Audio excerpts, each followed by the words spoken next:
قل أرأيتم إن كان من عند الله وكفرتم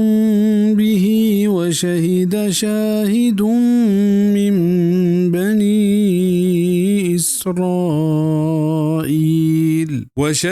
شاهد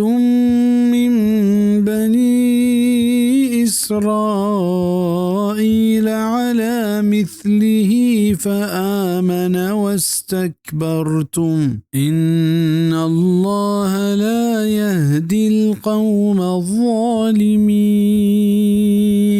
بوگوش که من بوگوشت اگه قرآن چه الله نیمگا بی بی و شمایش نمنت برشم حال چی بیت و گواهی داد بنی اسرائیل یک گواهیا ہمیں پیمے یک کتابیے گڑایا ایمان آور تو شما وطا مزن لیکت بیشک اللہ پشون نکنت نا انصافانا چاہی گواہی دیو کا مراد کہیں لہت مفسر ہمشیہ گشید کے مراد ہر یہودیت کیا قرآن سرا واللہ پیغمبر سرا ایمان بیاری و لہت ہمیں نیمگا شتک کے مراد چاہی گواہی دیو کا عبداللہ بن سلام رضی اللہ عنہ انت کیا یہودیانی مزن زانتکار و عالم یا رندہ مسلمان بیت واجہ صلی اللہ علیہ وسلم ہوتی زندہ اشیاء بہشت مجدادات و شاردات صحیح بخاری کتاب مناقب الانصار باب مناقب عبداللہ بن سلام رضی اللہ عنہ مطلب ہمشند کیا اہل کتاب گواہی دیے گا پد رند ہے شک پشت نکپیت کہ قرآن اللہ کتابی نیانگتا پر چشمہ وطا ہما کفر سرا داشتگ